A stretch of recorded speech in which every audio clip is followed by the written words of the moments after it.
Senyum sikit. Sini molek. InsyaAllah. Okey, Raja. Cantik.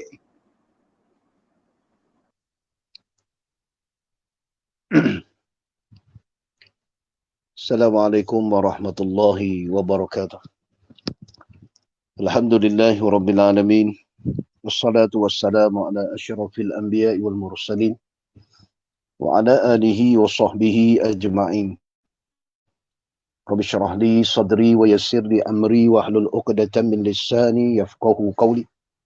Allahumma alimna ma jahilna wanfa'na bima 'allamtana waj'alna minal mukhlisin. Rabbana la taj'alna fitnatan liqaumiz zalimin.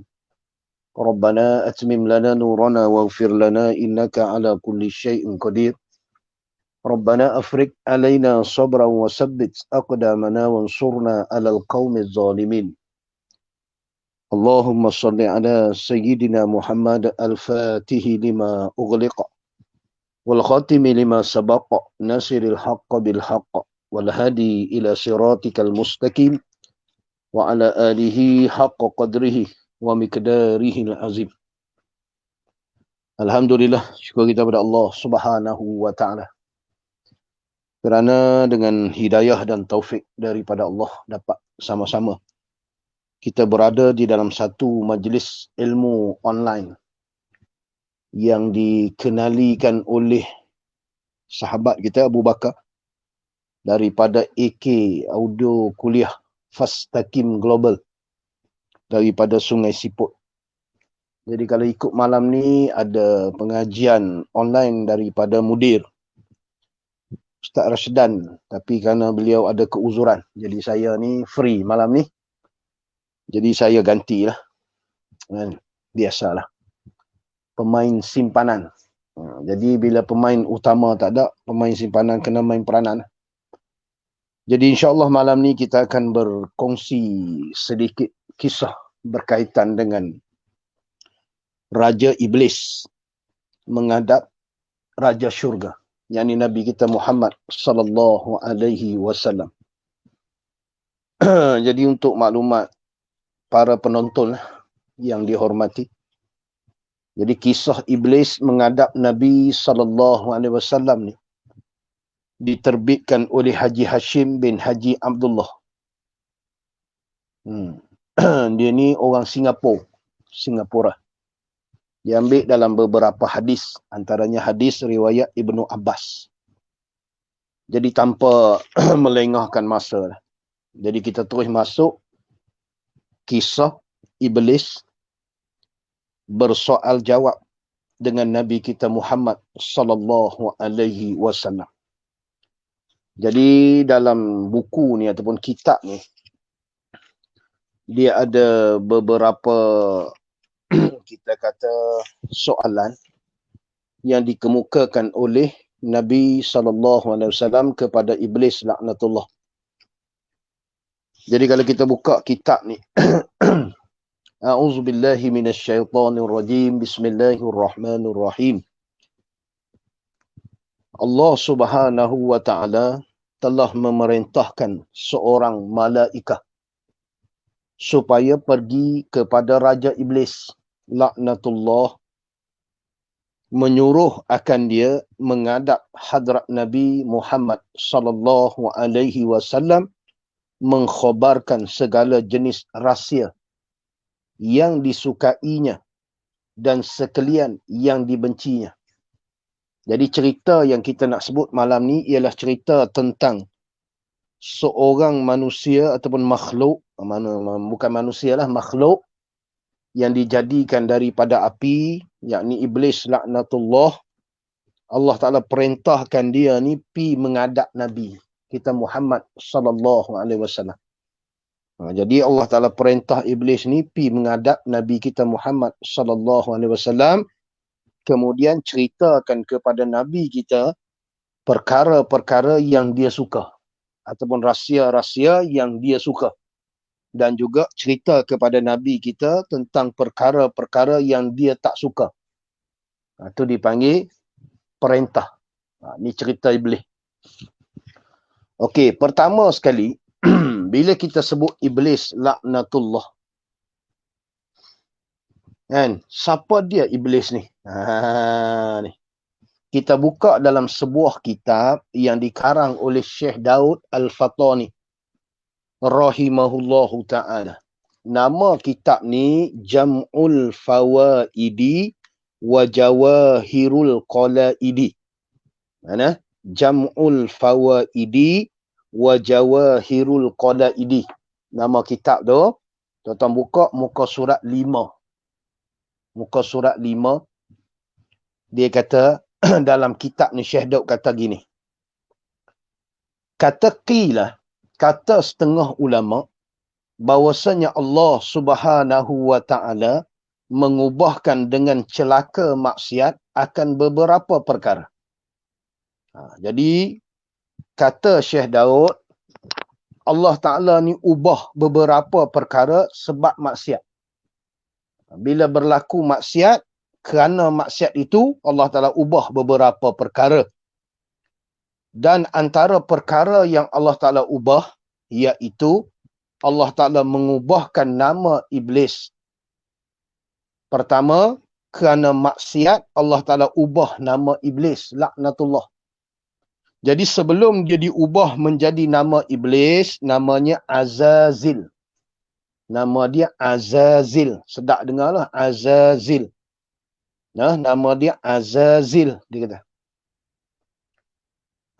Kemudian kerana maksiat yang dia buat, bila Allah perintah kepada iblis, sujud kepada Nabi Adam, yang ni beri tanda penghormatan kepada Nabi Adam, dia tak mau, dia derhaka. Dia buat penderhakaan kepada Allah Subhanahu wa ta'ala. Kerana derhaka itu, maksiat. Bila maksiat, pertama sekali Allah Ta'ala ubah nama dia. Daripada nama dia yang sedap didengar, Azazil, kepada namanya Iblis, laknatullah. Itu yang pertama. Kemudian kata Syekh Daud Al-Fatani, rahimahullahu ta'ala, dalam kitab dia yang saya sebut tadi, Jam'ul Fawaidi wa Jawahirul Qalaidi. Dia kata dalam kitab ni, muka surat 5. 1, 2, 3, 4, 5, 6, 7, 8, 9. Baris yang ke-9. Tuan-tuan boleh tengok kalau boleh baca kitab. Ada. Boleh cari nanti. Boleh buat rujukan. Sekejap saya cerita ni ambil di mana pula? Google ke apa? Ini bukan Google. Ini dalam kitab. Okey, dia kata macam ni. Dan adalah namanya, nama iblis sebelum diubah tu. Azazil. Dan adalah namanya pada langit yang pertama. Pada langit yang pertama ataupun langit dunia, nama dia Abidan. Bukan Tok Bidan. Abidan. Maksud dia, orang yang beribadah. Mana orang yang buat ibadah. Abid nama dia. Abid. Abid ni orang yang buat ibadah. Langit yang pertama ataupun langit dunia. Kemudian kata Syekh Daud lagi, dan pada langit yang kedua namanya Raki'an. Pada langit yang kedua, iblis ni dipanggil Raki'. Raki'an, orang yang rokok. Mana orang yang beribadah. Kan rokok ni salah satu daripada rukun sembahyang. Orang yang sentiasa rokok, iblis. Langit yang kedua nama dia. Sebelum diubahlah. Nama penuh dia Azazil. Cuma malaikat langit pertama panggil dia Abid. Malaikat langit yang kedua panggil dia Raki'an. Raki'. Orang yang suka rokok. Dan pada langit yang ketiga namanya Sajidan. Orang yang rajin sujud. Nampak nama dia? Sajidan. Orang yang kuat sujud lah. Itu langit yang ketiga. Dan pada langit yang keempat namanya Khasyi'an. Orang yang khusyuk. Nampak? Itu langit yang keempat. Dan pada langit yang kelima, namanya Qanitan. Orang yang patuh. Dan pada langit yang keenam, namanya Mujtahidan. Mujtahidan nama dia. Dan pada langit yang ketujuh, namanya Zahidan. Itu antara nama-nama yang digelar. Kalau kata bahasa mudah kita, nama gelaran bagi iblis sebelum diubah tu. Nama penuh dia Azazil sebelum diubah tu. Cuma malaikat langit pertama gelar dia Abid. Malaikat langit kedua panggil dia Raqi'. Malaikat langit yang ketiga panggil dia Sajidan. Dan langit yang keempat nama dia Khashi'an. Dan langit yang kelima namanya Qanitan. Dan pada langit yang keenam namanya Mujtahidan. Dan pada langit yang ketujuh namanya Zahidan. Jadi kalau kita tengok dari sudut nama ni, hebat. Hebat. Hebatlah Iblis ni. Tapi kerana maksiat, Allah Ta'ala ubah nama dia hak mula-mula orang duk panggil Azazil. Kalau bahasa mudahlah, nama dalam IC tu Azazil. Nama dia. Cuma nama dalam Facebook, nama orang panggil dia, yang tu nama gelaran dia. Oh, kemah-kemah lah. Maksud dia, gelaran ni sedap, bukan gelaran yang tak sedap. Kalau orang panggil, bahasa mudah ni, orang panggil lakok. Bahasa Arab panggil lakok, gelaran. Lakok ni ada dua. Satu dipanggil lakok madhi. Lakok yang menunjukkan kepujian. Nama tu sedap lah. Yang keduanya dipanggil lakok. Kan? Zami makna caci, keji. Ada. Tu nama-nama Iblis. Sebab kita nak baca kitab ni. Kitab tentang Iblis pi menghadap Nabi. Jadi nak cerita siapa Iblis ni. Tu sebelum dia buat maksiat. Dia nama yang baik Allah Ta'ala panggil. Malaikat panggil dia pun nama yang sedap-sedap. Tapi bila dia buat maksiat. Allah Ta'ala ubah nama dia dengan nama Iblis laknatullah alaih. Kemudian kata Syekh Daud lagi. Ni tuan-tuan boleh semak lah dalam kitab ni. Dan adalah Iblis kepala. Kepala ni makna ketua atas 12,000 malaikah. Iblis ni bukan cak ayam tau. Iblis ni dia jadi ketua bagi 12,000 malaikah. Ada 12,000 malaikat duduk bawah dia. Dan dikatakan adalah di bawahnya. Di bawah 12,000 malaikat hak bawah dia tu, ada lagi 70,000 malaikat. Itu yang biasa kadang-kadang kita dengar Tok Guru Pondok ataupun Tok Guru tua-tua duk sebut. Iblis ni, malaikat duk bawah dia 80,000. Bermakna 12,000 ni yang ada pangkat lah. Yang mungkin kita kata ada pangkat besar lah Iblis ni. Bawah dia tu 12,000 ni. Bawah 12,000 pula ada 70,000 lagi. Ni Iblis laknatullah alaih. Nampak? Kemudian dia kata, dan adalah baginya, bagi Iblis itu sayap daripada zamrud yang hijau. Sebelum dia diubah ni, dengan rupa dia, dengan nama ni, dia ni diberi sayap. Sayap pula diperbuat daripada zamrud. Batu zamrud yang berwarna hijau. Nampak? Tu hebatnya, cantiknya Iblis ni. Sebelum diubah ni. Dan diubahkan namanya. Pertama, bila berlaku maksiat, Allah Ta'ala ubah nama dia daripada Azazil kepada nama Iblis laknatullah alaih. Dan tubuhnya, bukan setakat nama Allah Ta'ala ubah, dan juga tubuhnya Allah Ta'ala ubah juga.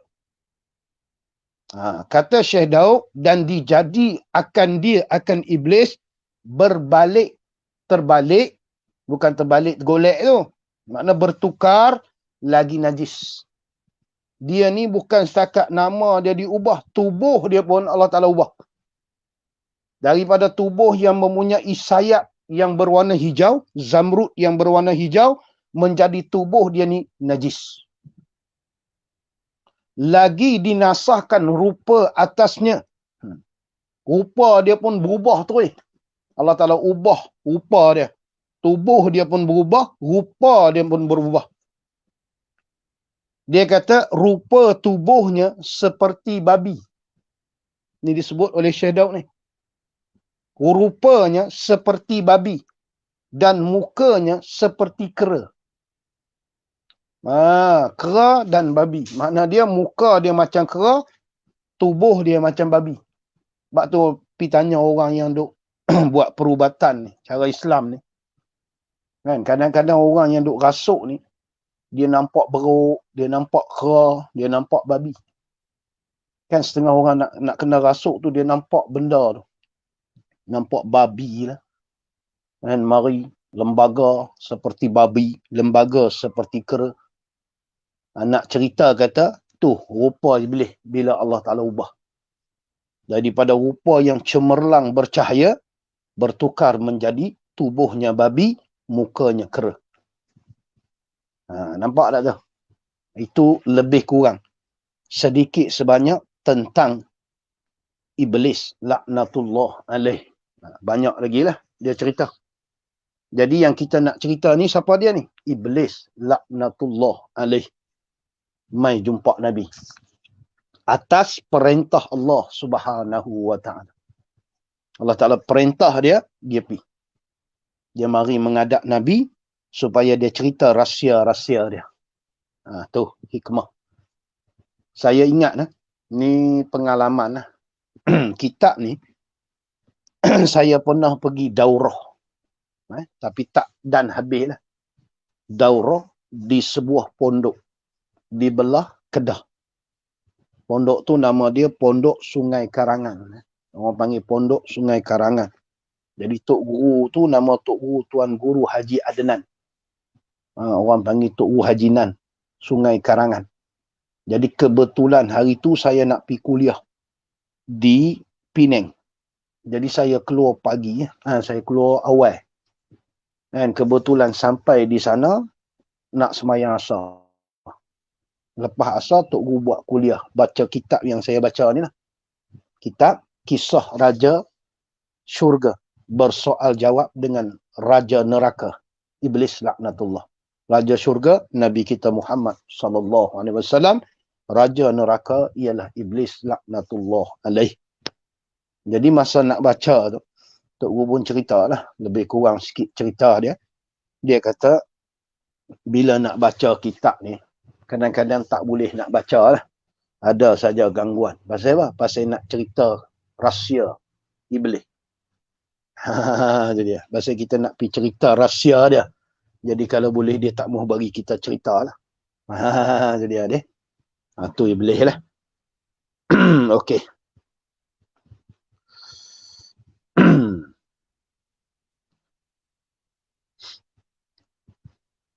Tengok dalam kitab yang saya sebut ni, bukan kitab Shadow ni, kitab yang dikarang oleh Ustaz Hashim ni.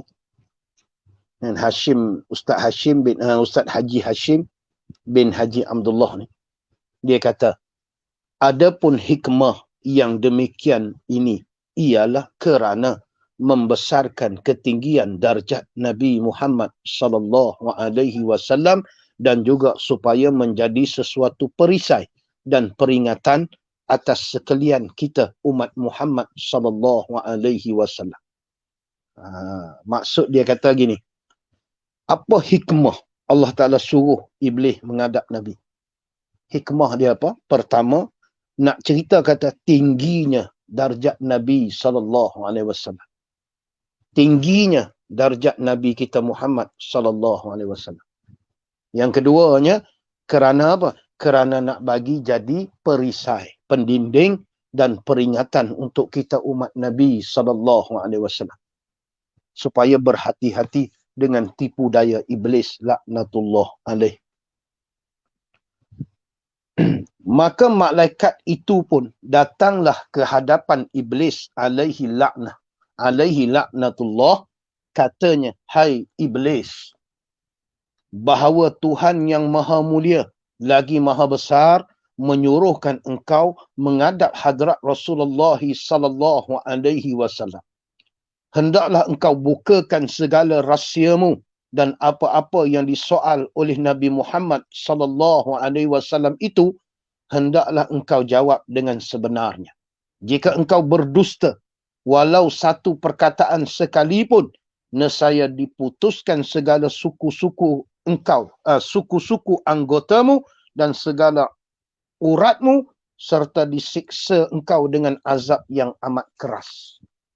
Masa Allah Ta'ala suruh malaikat tu pergi jumpa, malaikat tu cerita macam tu. Hang iblis, Hang kena pi jumpa Nabi Muhammad SAW. Kemudian hang kena cerita dekat dia rahsia hang. Tapi kau ingat, kalau hang tipu, hang goreng, hang kencing, bermakna Allah Ta'ala akan putuskan segala suku-suku anggota tubuhmu. Nampak? Bermakna malaikat ni dah warning dah. Hang jangan duk buat goreng-goreng lebih-lebih sangat. No? Hang jangan duk cong pula. Ni bahasa kita lah, bahasa hari ni. Kan? Orang duk guna bahasa tipu, bohong. Kan? Bahasa hari ni macam-macam orang guna lah. Okey. Syahdan, kata pengarang ni. Demi iblis. Dia kata, bila mendengar iblis perkataan malaikat itu, sangatlah dahsyat rasanya dan amat ketakutannya. Bila malaikat pesan lagu tu, dia pun jadi takut gelabah. Kalau orang sini panggil gelabah bewak. Dia jadi takut dan gelabah. Kalau bahasa kita, jadi gelabah, risau. Maka segeralah ianya iblis laknatullah menghadap hadrat Nabi Muhammad sallallahu alaihi wasallam, merupakan dirinya seperti seorang tua yang buta sebelah matanya dan berjanggut putih sebanyak 10 helai. Iblis ni bila dia dapat arahan, dia terus pergi. Bila pergi, dia nak pi rupa iblis ni, rupa tadi kita sebut tadilah, tubuh dia babi, muka dia kerah. Pakai kena tabuh lah. Ataupun kena halau lah. Jadi dia nak buat macam mana? Dia merupa jadi orang tua. Sebab iblis ni dia ada kelebihan tasyakul, boleh merupa. Seperti mana malaikah boleh merupa, iblis pun boleh merupa juga. Jadi dia merupa jadi seorang tua yang buta sebelah matanya. Mata dia buta. Bukan Dajjal. Bukan Dajjal. Buta mata sebelah. Dia kata buta mata sebelahnya. Tu yang kita dulu heboh kan. Ada orang kata Dajjal ni handsome pula. Mana boleh Dajjal handsome, buta mata. Mata tu pula terkeluar, satu lagi terkeluar. Seperti buah anggur tu, disebut dalam hadis. Tiba-tiba Dajjal pula handsome. Oh, jam. Nah, tu kadang-kadang kita ni kena mengaji, ni kena berguru. Mengaji ni kena ada guru. Sebab ada orang faham mengaji ni tak perlu guru. Janji kita faham tu betul. Oh, sudah. Kalau tak perlu guru, mudahnya. Kita tak payah buat contoh lain lah. Contoh yang paling baik Nabi kita Muhammad sallallahu alaihi wasallam. Bermakna tak ada siapa boleh challenge kecerdikan Nabi. Tak ada siapa boleh nak bangkang kata Nabi ni tak cerdik. Semua orang kata Nabi cerdik. Pasal sifat Nabi dia mesti fatanah, dia mesti cerdik. Bermakna kalau Nabi ni cerdik, Allah Ta'ala boleh bagi direct terus ilmu ke Nabi. Tak, Allah Ta'ala bagi ilmu melalui guru dia, Malaikat Jibril alaihi salam. Jadi kita ni kalau hebat dalam mana pun tak berguru, jangan duk sembang lah. No? Nabi yang manusia paling hebat di atas muka bumi pun ada tok guru. Ada guru. No? Tiba-tiba kita ni tak mau berguru. Tu yang kadang-kadang kefahaman kita tu tak kena. Tak sampai. Pasal kita duk faham, kita ni boleh faham sungguh. Hakikat sebenar kita tak faham. Seperti mana yang Allah Ta'ala nak beri kita faham. Pasal kita tak ada guru. Nampak tak? Kita tak berguru. Jadi, bila kita tak berguru, jadi tu yang setengah ulama kata, syaitan itu gurunya. Nampak? Jadi kena hati-hatilah bab tu. Bab tu kena hati-hati. Okey, kita sambung balik. Pasal kita pun tak boleh lama ni. 45 minitnya. Jadi kita akan sambung insya-Allah. Okey. Jadi masa dia merupa jadi orang tua ni, kemudian ada janggut. Tapi 10 helai sahaja janggut dia. Dia kata. Dan panjangnya janggut seperti ekor lembu. Kalau kita tengok ekor lembu tu panjang, janggut dia panjang macam tu. Tapi ada 10 urat saja. Nampak? Ada 10 urat saja. Hikmah ni, kata setengah ulama, kenapa iblis ni dia merupa jadi orang tua? Satu, dia nak suruh Nabi ni kesian kat dia. Beri jadi kesian. Kan kita bila tengok orang tua-tua, buta pula. Kan? Kita jadi kesian lah. Jadi dia buat ni nak bagi Nabi kesian kat dia. Tu satu. Kemudian buta pula. Lagi kesian lah kita. Kadang-kadang tengok orang tua-tua kan. Jangan kata buta. Anak tinggal. Kan dulu masuk surat khabar. Kan? Seorang ibu ditinggalkan oleh anaknya di stesen bah. Kan? Tak mau belah dah mak dah. Pergi tinggal di stesen bah. Kita rasa dalam hati ni, mak anak tu buat mak macam tu. Kita rasa macam mana? Rasa sedih. Tengok orang tua kena tinggal lagu tu. Iblis ni pun dia merupa jadi orang tua. Yang ada janggut 10 helai. 10 urat ni lagi. Kemudian dia kata, serta ianya memberi salam dengan takzimnya hingga 3 kali. Tidak juga dijawab oleh Nabi SAW. Bila dia sampai kepada Nabi SAW, dia beri salam. Dia beri salam kepada Nabi kita. Kali pertama, Nabi tak jawab. Dia beri salam kali kedua, Nabi tak jawab. Dia beri salam sampai 3 kali. Dia pun mengaji juga. Ni belis ni alim. Dia pun reti. Salam ni 3 kali. Lupa kita duduk pergi rumah orang. Pergi rumah orang, beri salam sekali. Tak jawab, beri kali kedua, kuat sikit daripada kali yang pertama. Kemudian, bila kali kedua tidak dijawab, beri pula kali yang ketiga. Kuat sikit daripada kali yang kedua. Nampak? Bila tak ada jawab, balik. Duk nganga apa? Kita tak buat lagu tu. Kita beri salam 3 kali tak jawab. Kita pergi kat tingkap selalu. Bila pergi kat tingkap, kita pun mengendap kat tingkap tu. Bila mengendap, nampak. Kita panggil, oi, kak pintu, oi. Nampak? Beza. Iblis pun cerdik, beri 3 kali kepada Nabi kita Muhammad SAW. Nabi tak jawab. Kenapa Nabi tak jawab? Sebab Nabi kenal hak beri salam tu siapa. Nabi tahu hak beri salam tu siapa. Sebab tu Nabi tak jawab. Nampak? Sebab bila macam ni, kita tengok. Bila beri salam, apa makna salam? Kita minta selamat. Kita doakan keselamatan di atas orang hak kita nak jumpa. Jadi kita kata Assalamualaikum. Bermula kesejahteraan di atas kamu. Nampak tak? Kita berdoakan kebaikan kepada orang yang kita nak jumpa. Kemudian orang yang kita jumpa pula, dia jawab salam kita. Dia doakan pula kebaikan kepada kita. Tu yang dia kata wa'alaikumussalam. Atas kamu sejahtera. Kita kata kat dia Assalamualaikum, sejahtera atas kamu. Dia jawab juga. Orang yang jawab salam dia kata apa? Wa'alaikumussalam. Hang pun sejahtera juga. Nampak? Sebab tu kata ulama, hukum beri salam sunat. Jawab salam wajib. Wajib pula dia boleh jadi wajib aini. Dia boleh wajib kifayah. Kalau kita belajar kan. Dia boleh jadi wajib fardu ain.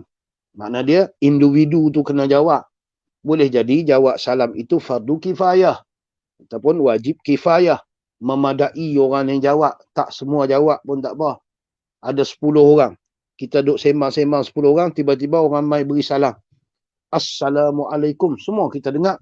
Tiba-tiba kawan kita seorang je jawab. Wa'alaikumussalam. Bermakna tu dipanggil fardu ataupun wajib kifayah. Memadai seorang tu jawab. Mewakili 9 orang. Pasal ada ramai.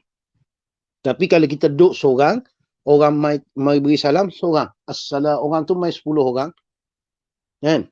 Mai 10 orang beri salam dekat kita. Assalamualaikum. 10 orang beri salam. Kita pun jawab seorang kita aja. Wa'alaikumussalam. Kan? Wa'alaikum. Jadi kita beri salam, jawab salam jadi fardu ain ataupun kita panggil wajib aini atas diri kita kerana kita berseorangan. Kalau duduk ramai-ramai, tak apalah. Jadi iblis ni dia try, kalau bahasa kita. Dia try. Try apa? Try beri salam ke Nabi supaya Nabi jawab salam. Bila Nabi jawab salam, makna Nabi mendoakan kebaikan untuk dia. Jadi Nabi tak jawab. Pasal apa? Pasal iblis ni tak ada kebaikan. Tak ada kebaikan. Sebab tu dulu kan ada di negara jiran lah. Negara jiran kan. Ada seorang, kita kata orang yang berpangkat lah. Dia buat ucapan dalam ucapan dia ni di khalayak ramai. Antara ucapan dia kata apa? Dia kata iblis ni kalau kita kenal kan bagus daripada malaikat yang kita tak kenal. Maksud dia iblis ni ada baik dia. Kan? Kalau nak dibandingkan dengan malaikat yang kita tak kenal. Bagi dia makna dia iblis ni bagus juga. Kalau nak banding dengan malaikat. Jam. Ni kata bercakap ni kadang-kadang tak tapih. Kan? Bercakap guna nafsu apa ni. Mana ada iblis ni baik. Kalau baik ni tak sebut laknatullah alaih. Makhluk yang dilaknat Allah. Habis cerita lah. Kita ni kalau kata Allah Ta'ala na'udzubillahi min zalik. Habis cerita. Habis cerita. Dia ni kena laknat. Sebab tu Nabi tak jawab salam dia. Pasal dia ni makhluk yang Allah Ta'ala laknat. Nabi tak jawab salam dia. Okay? Habis tu. Maka sembah iblis, ya Rasulullah. Iblis kata, ya Rasulullah. Dia panggil pun wahai utusan Allah. Dia tak panggil nama wahai Muhammad. Dia tak sebut itu. Dia panggil, orang panggil gelaran. Ya Rasulullah. Cuma tuan-tuan ingat lah. Ya Rasulullah ni. Nabi kita ni. Dia kalau istilah kita belajar tauhid kan. Kadang-kadang kita jumpa kitab. Dia sebut. Kan? Ala Rasulillah, ala Nabi. Wassalatu wassalamu ala Rasulillah. Selawat dan salam di atas utusan Allah. Maklum dah, utusan Allah ni ramai. Bukan seorang. Bukan seorang. Ramai utusan Allah ni. Oi, tuan guru kita pun masuk ni. Ustaz Ibrahim. Allah, malu saya Ustaz.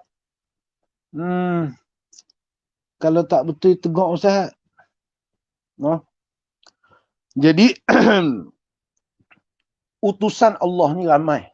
Jadi kalau kita tengok pendapat yang masyhur, dia kata 313 orang lah. Pendapat yang masyhur. Kalau pendapat yang muktamad, dia kata wallahu alam. Gitu. Tak ada siapa tahu bilangan rasul melainkan Allah. Itu pendapat yang muktamad. Tapi masyhur kita duk sebut 313. Jadi bila sebut Rasulillah, bermakna Rasul ni ramai. Tapi bila Rasulillah, dia tak pi orang lain dah. Dia pi Nabi kita Muhammad sallallahu alaihi wasallam. Ni lebih Nabi ni. Lebih Nabi. Nabi kita ni. Kelebihan yang banyak. Sebab tu bila Allah Ta'ala nak panggil Nabi kita, dia guna Ya Rasulullah. Ya Nabi Allah. Nabi. Ada kalimah tu. Tapi kalau Nabi lain, dia akan sambung belakang tu sebut nama. Ya Rasul Harun. Ya Rasul Musa. Gitu. Nampaklah beza dia. Jadi bila iblis ni, tengok. Dia punya ada adab lah kalau bahasa kita ni. Walaupun dia tu jahat. Dia kata apa? Ya Rasulullah. Wahai utusan Allah. Sebab tu kita hari ni tengok. Kalau orang ada pangkat. Tok Guru ke. Kan, pangkat dunia Datuk ke. Tun ke. Kena sebut tu pangkat tu. Jangan kita ni tak suka dia. Kan, kita panggil nama. Orang panggil tak ada adab. Tu kadang-kadang Tok Guru, kita tahu dah gelaran dia tu ada Tok Guru depan. Ada Ustaz depan. Kita kena panggil tu, kena ikut gelaran tu. Walaupun kita tak suka dia. Ni panggil nama. Hebat sungguh kita ni. Tak suka kita panggil nama je. Lepas tu kita pergi bubuh pula gelaran-gelaran yang tak sepatutnya kita gelar kepada seorang Tok Guru. Tengok hari ni, akhir zaman ni. Allahu Akbar. Mudah-mudahan Allah Ta'ala lindung kita semua daripada menjadi golongan yang suka merendah ataupun kita kata kurang adab. Sebab tu kalau kita ada orang cikgu, kita panggil cikgu. Siap panggil bro lagi. Abu Bakar. Kita ni mau ingatlah benda gitu. Bukan apa, kita ni orang mengaji. Kalau orang tak mengaji, tak ada hal orang mengaji. Bila orang mengaji ni, dia adab. Man laisa adabun fahuwa dubun. Orang tak ada adab, badak sungguh.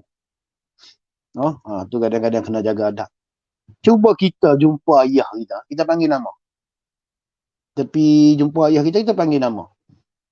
tak makan penampar arak. Kalau ayah kita jenis cengeng pula, dia berbuh sebiji, terlentang tu. Tu kadang-kadang kita panggil laran tu. Tu tanda kita beradab. Kita tak suka dia. Kita tak suka dia. Perangai dia ni tak elok. Tapi kita jangan hina sampai gelaran yang diberi tu. Kita sebutlah gelaran tu. Tu kena beringat lah. Tengok Iblis ni. Walaupun dia ni manusia yang paling, kita kata, Allah Ta'ala tak sayang lah, tak ada rahmat lah Iblis ni. Dia panggil Nabi kita, Ya Rasulullah. Hari ni tengok orang kita panggil Nabi Muhammad. Tu sebut Nabi Muhammad. Belakang sallallahu alaihi wasallam. Itu. Jangan nak panggil nama gitu. Kan? Okey. Dia kata, mengapakah Tuan hamba tiada menjawab akan salam hamba? Dia kata ke Nabi, Ya Rasulullah, mengapakah Tuan hamba tiada menjawab akan salam hamba? Dia tanya Nabi. Iblis ni, tengok dia nak pancing ni. Hebat lah. Sebab tu tengok. Iblis ni, kalau level-level kita ni, dia hantar hak bawah-bawah je. Kadang-kadang kita mari hak rebet, kopra je. Berselerak dah tak semayang. Dia belum hantar hak major, lieutenant, pabala, inspektor, hak tinggi-tinggi pangkat lagi. Kita dah kecundang dah. Tengok dahsyat Iblis ni. Dia nak try tengok Nabi ni. Dia kata apa? Mengapakah Tuan hamba tidak menjawab akan salam hamba? Kerana bukankah salam itu sangat mulia pada sisi Tuhan? Tu siap dengan dalil tu. Ingat apa Iblis ni? Siap dengan dalil lagi. Dia tanya Nabi, kenapa Tuan hamba tak jawab salam saya? Sedangkan salam ni di sisi Tuhan ni mulia. Hebat Iblis. Dahsyat Iblis. Power. Tu kadang-kadang satu je nak pesan. Bila kita beri salam, kita kena pastikan salam kita tu betul. Salam kita tu betul kalimah dia. Bila betul kalimah, baru wajib jawab orang yang mendengar. Ni kadang-kadang kita beri salam pun, dia tak kena. Kalimah tu tak kena. Bila tak kena, orang tak jawab. Pasal tak wajib jawab. Tu dalam kitab Tuan Guru, arwah Tuan Guru Haji Cik Kok Diang. Kalau tuan-tuan tengok nama kitab itu, Paku Iman.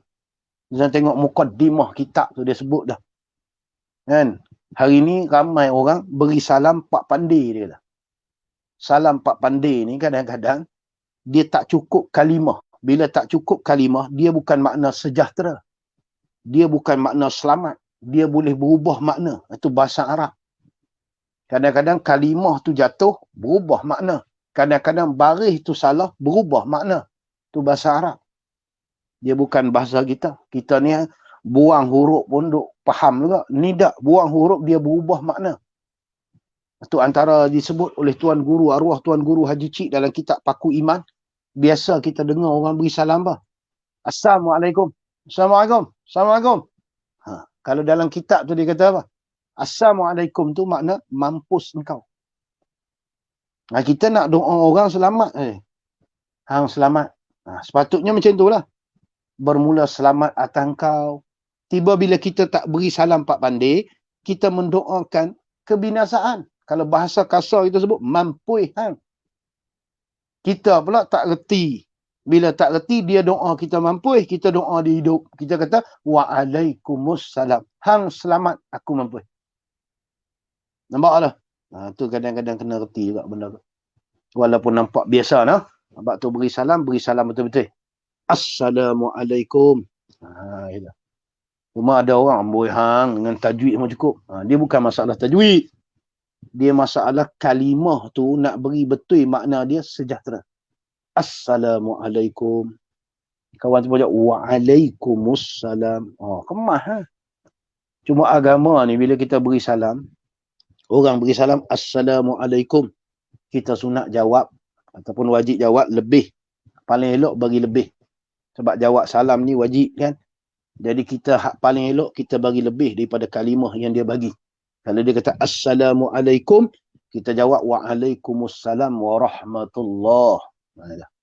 Kalau dia kata assalamualaikum warahmatullah, kita jawab waalaikumsalam warahmatullahi wabarakatuh. Kita lebih. Tu agama. Habis tu. Jadi, dia tanya Nabi, kenapa tak jawab? Sedangkan salam itu mulia di sisi Tuhan.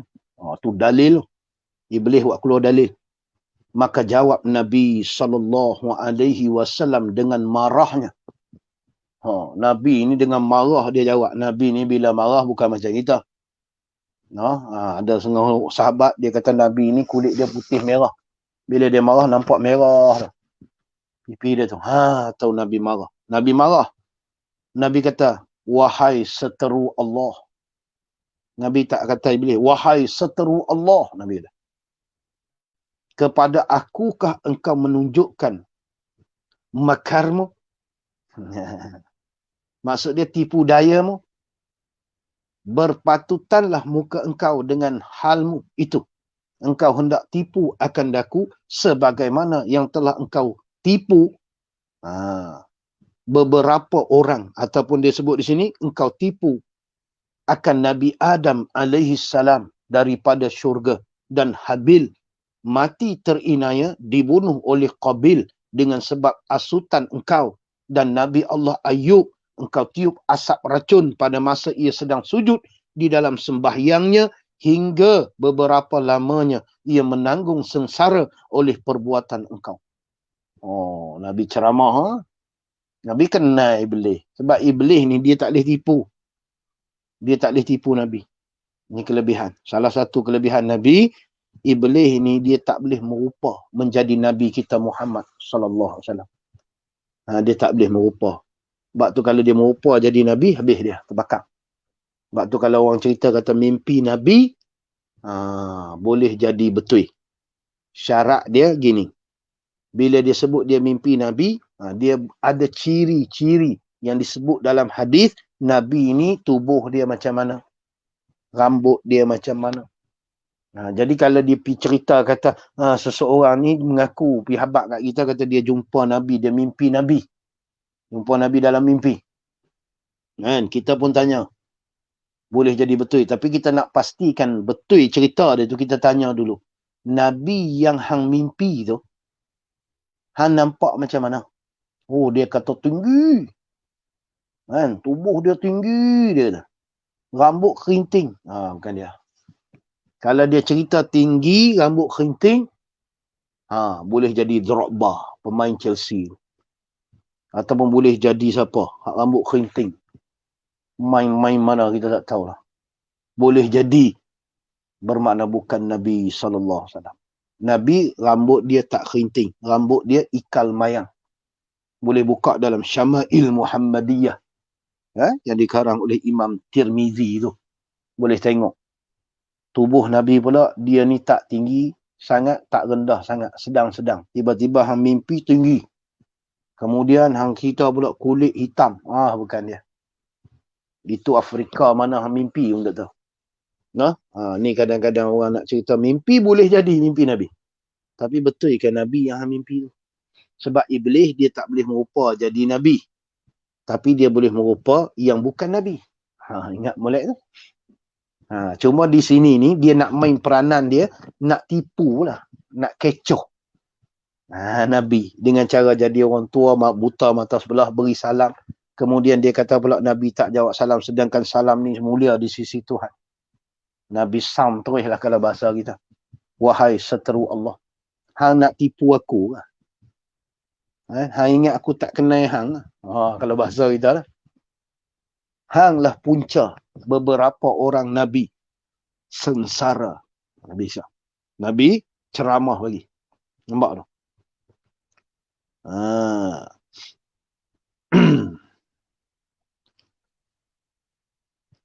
Kemudian Nabi kata,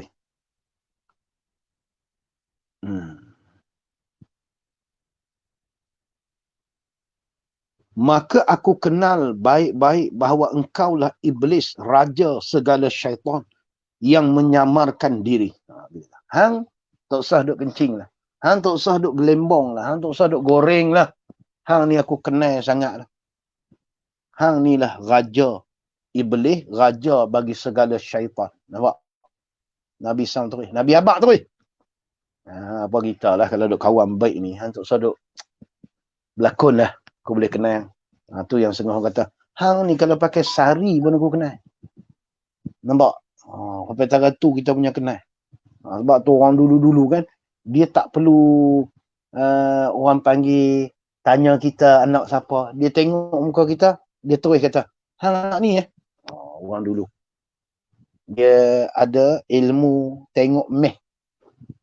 Tengok meh, tengok iras kalau bahasa hari ni sebut iras, tengok iras. Oi, muka hang iras. Ni anak ni ya, dia tak tanya ayah nama apa. Pakar tu.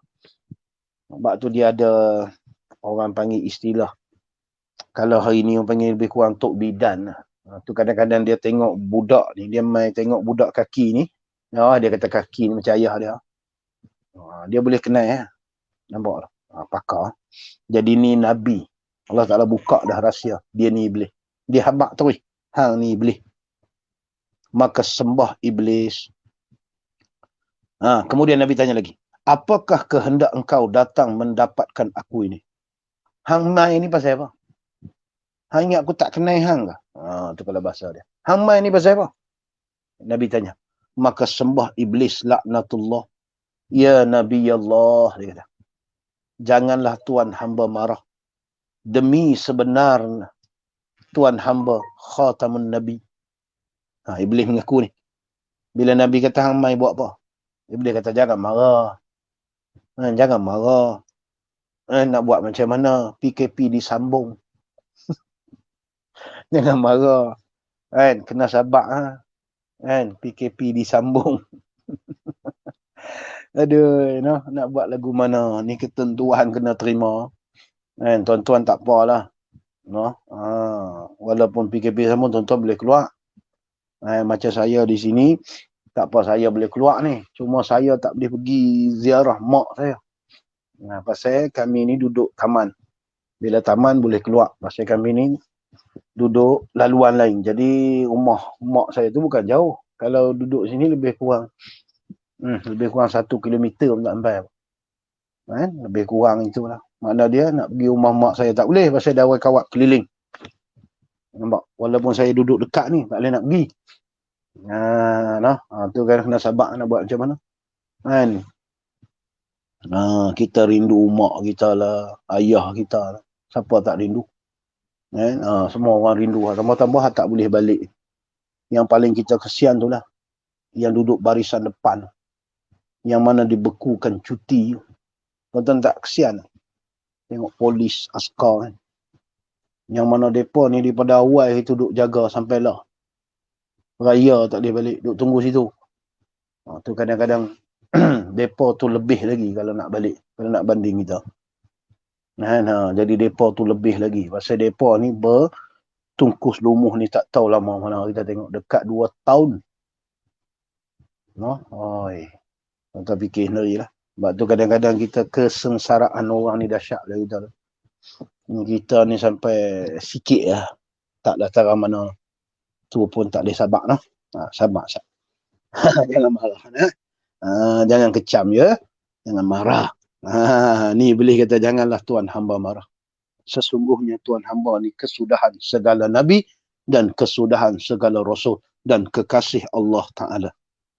Maka dapat Tuhan hamba kenal akan hamba. Dia kata, kerana Tuhan hamba ni hebat ni, Tuhan hamba kenal saya. Kemudian, jawab iblis lagi, wahai Nabi Allah, adalah kedatangan hamba kemari ini, ialah dengan izin Tuhan jua. Telah mendatangkan seorang malaikat menyuruh hamba menghadap kehadap Tuhan hamba. Supaya Tuhan hamba tanya apa jua sesuatu hal ahwal umat-umat Tuhan hamba, sedialah hamba khabarkan dengan berterus terang daripada segala tipu daya hamba ke atas sekalian manusia daripada zaman Nabi Adam alaihissalam hingga kepada zaman yang kemudian daripada Tuhan hamba, iaitu hamba kuda kepada beberapa banyak simpang, jalan yang sesat supaya binasa mereka itu dengan tipu daya hamba yang amat halus. Ya Nabi Allah, tiap-tiap sesuatu yang Tuhan hamba tanya, sedialah hamba mengaku menerangkan segala jenis satu persatu dengan sebenarnya. Tiada berani hamba sembunyikan. Maka Raja Iblis pun bersumpah menyebut nama Tuhan. Katanya Nabi Allah, kiranya hamba berdusta, barang sepatah kata sekalipun, nescaya hancur leburlah diri hamba, terbakar menjadi habu. Nampak? Dia habaq lah. Dia mari ni pun atas arahan Allah, perintah Allah. Mari suruh Nabi tanya dekat dia apa sahaja cerita tentang umat dia daripada dulu sampailah macam mana keadaan tipu daya dia. Dia akan cerita habis. Ni jawapan iblis. Tu yang tujuan dia mari tu. Kemudian dia kata, manakala mendengar Nabi SAW sembah Raja Iblis dan sumpahnya, maka baginda pun tersenyum dengan sukacita seraya berkata di hatinya. Berkata, inilah satu peluang dapat aku menyiasat segala perbuatannya supaya didengar oleh sekalian sahabatku yang hadir di majlis ini dan juga supaya menjadi suatu senjata atau perisai kepada sekalian umatku hingga kemudian hari kelak. Hikmah dia, Nabi pun serenok dengar. Masa Nabi boleh tanya rahsia-rahsia iblis ni. Apa yang dia cara dia nak goda umat macam mana, dan cara macam mana kita nak lari daripada godaan. Jadi jadi insya-Allah kita terpaksa berhenti tentulah. Jadi kita akan sambung insya-Allah pada 20 hari bulan 6. Kita ada kuliah sekali lagi dengan sahabat kita Abu Bakar. Jadi insya-Allah kita akan sambung berkenaan dengan soalan yang pertama yang mana ditanya oleh Nabi SAW kepada iblis. Minta maaf banyak-banyak. Jadi kita terpaksa berhenti di situ. Kalau kita nak teruskan, jadi kita mungkin akan mengambil masa lebih kurang 3 hari 3 malam. Jadi minta maaf lah. Jadi insya-Allah kita akan sambung soalan pertama yang ditanya oleh Nabi SAW kepada iblis laknatullah alaih. Terima kasih kepada yang menonton. Terima kasih kepada ustaz kita, tok guru kita yang menonton. Kalau terkasar bahasa ataupun perkataan saya ni menyinggung ke ataupun ada yang terasa, minta maaf banyak-banyak lah. Pasal saya pun bukan niat saya nak sebut bagi terasa. Sekadar tu dulu, insya-Allah. Panjang umur, murah rezeki, kita akan bertemu lagi. Assalamualaikum warahmatullahi wabarakatuh.